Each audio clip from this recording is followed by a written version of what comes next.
बहुत बहुत धन्यवाद आपका डॉक्टर साहब। देखिए, आज एक बड़ा गंभीर विषय है जिसके ऊपर हमें लगा कि इसमें प्रेस कॉन्फ्रेंस करना बड़ा जरूरी है। वो गंभीर विषय एक वीडियो से है, जो वीडियो आपके साथ शेयर किया जाएगा। शायद आप बहुत सारे लोगों को पता होगा। ये वीडियो जो है, ये उमर साहब की लोगों से जब ये वहां पर मुखातिब है भद्रवाह के अंदर, और वहां पर ये बयानबाजी की गई है उनकी तरफ से, और एक कटाक्ष किया गया है उन वीर जवानों के लिए, उन वीडीजी के लोगों के लिए जिन्होंने हमारी रक्षा की है आज तक, और बड़े हद तक जो हमारे को आज तक टेररिज्म से बचाकर रखा, टेररिस्टों से, उन वीडीजीज ने। ये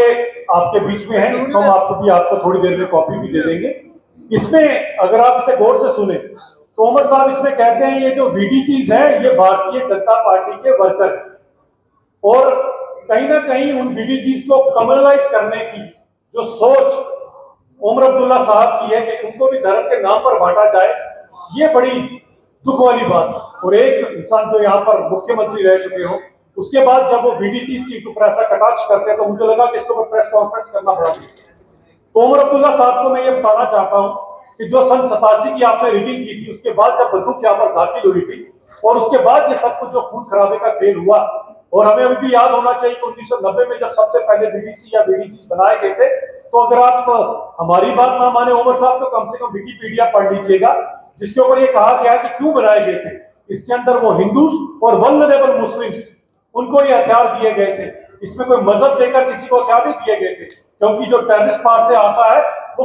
दोनों तरफ पूरी तरह की क्षति पहुंचाता है। लेकिन उमर साहब आज भी जो ये काम कर रहे हैं, और ये जो टेररिज्म रिवाइव हुआ है, इसके अंदर में ये भी नहीं भूलना चाहिए कि इनकी पार्टी का बहुत बड़ा हाथ है, क्योंकि इन्हीं वीडीजीज को जो दौर इनका रहा, उस दौर के अंदर जिस तरह से इनको वीकन किया गया, इन लोगों को कई सालों तक इनकी तनख्वाह नहीं मिली। जो गुर्बत के दिन, जो फाका कशी के दिन इस बीडीजीज ने, जिनकी बंदूक के कारण जो पलायन नहीं हो पाया, क्योंकि अपने मंसूबों में ये तो कामयाब हो चुके थे जब 87 के बाद कश्मीरी पंडितों को पलायन करना पड़ा था। लेकिन अगर हमारे रजौरी पुल से लोग, अगर हमारे गोडा किश्तवाड़ से लोगों ने अगर पलायन नहीं किया था, कितनी कत्लोगारत वहां पर हुई थी, तो उसका कारण केवल और केवल एक शीट थी, जो वीडीजीज की थी, हमारी आर्मी की थी, हमारी सिक्योरिटी फोर्सेस की थी। लेकिन डेलिबरेटली जो उनको इन्होंने जो वीकन किया, जिसके कारण अभी फिर से जो वहां पर छुटपुट घटनाएं शुरू हुई है, इसका ये कारण है। और आज देखिए, जब ये इस तरह के कटाक्ष कर कहते हैं उमर साहब, और कितने निंदनीय और दुख वाले बयान है, कहते हैं कि ये भारतीय जनता पार्टी के कार्यकर्ता हैं।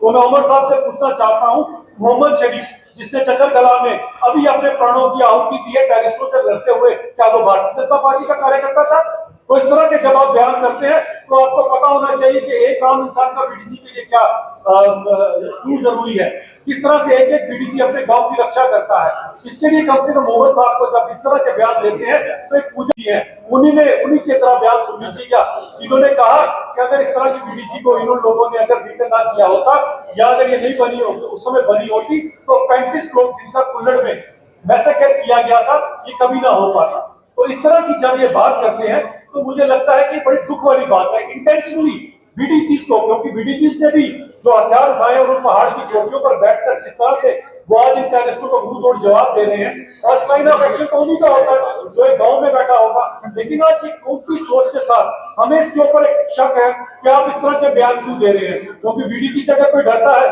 तो वो पाकिस्तान वाले डरते हैं, पाकिस्तान के यहाँ जो भाड़े के कट्टू आए हैं वो डरते हैं। लेकिन उमर साहब के डेलिबरेटली इसके ऊपर बयान देने के पीछे उनकी मंशा क्या है, इसे जरा उमर साहब सबको साफ कर ले। और सबसे बड़ी बात आती है, जो बीडीजी को इन्होंने भारतीय जनता पार्टी का कार्यकर्ता बताया है, ये बहुत दुख वाली बात है। धर्म विशेष के नाम पर बीडीजी को बांटना, और जिन बीडीजी ने अपने प्राणों की आहुति दिया है, ये बहुत दुख की बात है। इसके ऊपर उमर साहब जरा सब लोगों को क्लियर करें कि इस तरह के दुर्भाग्यपूर्ण बयान क्यों दिए।